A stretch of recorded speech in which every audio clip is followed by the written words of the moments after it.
आज मैं इस डिबेट का अंत करके रहूंगी कि मोमो इंडिया की डिश है या नेपाल की डिश है।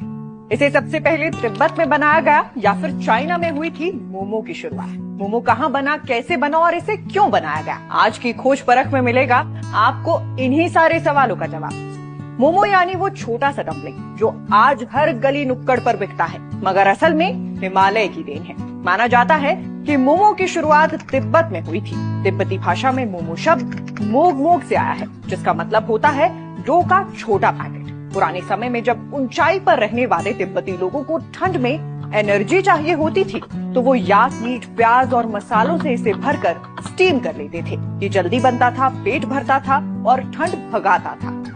वहीं कुछ इतिहासकार मानते हैं कि 7वीं शताब्दी में नेपाली राजकुमारी भृकुटी जब तिब्बत के राजा से ब्याही गई, तब मोमो भी नेपाल पहुंचा। वहाँ इसे भैंस के मीट और आलू के साथ बनाया जाने लगा। काठमांडू घाटी के न्यूअर व्यापारी इसे त्योहारों और पार्टियों में खास डिश बनाकर सर्व करते थे।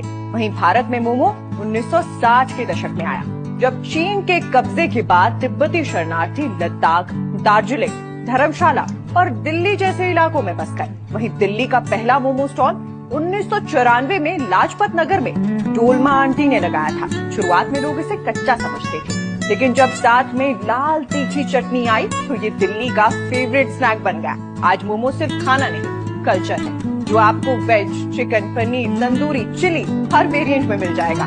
तो अगली बार मोमो खाते वक्त याद रखना, ये सिर्फ स्ट्रीट फूड नहीं, बल्कि 600 साल पुरानी कहानी है, जो तिब्बत से होते हुए नेपाल और फिर हमारे भारत तक पहुंची।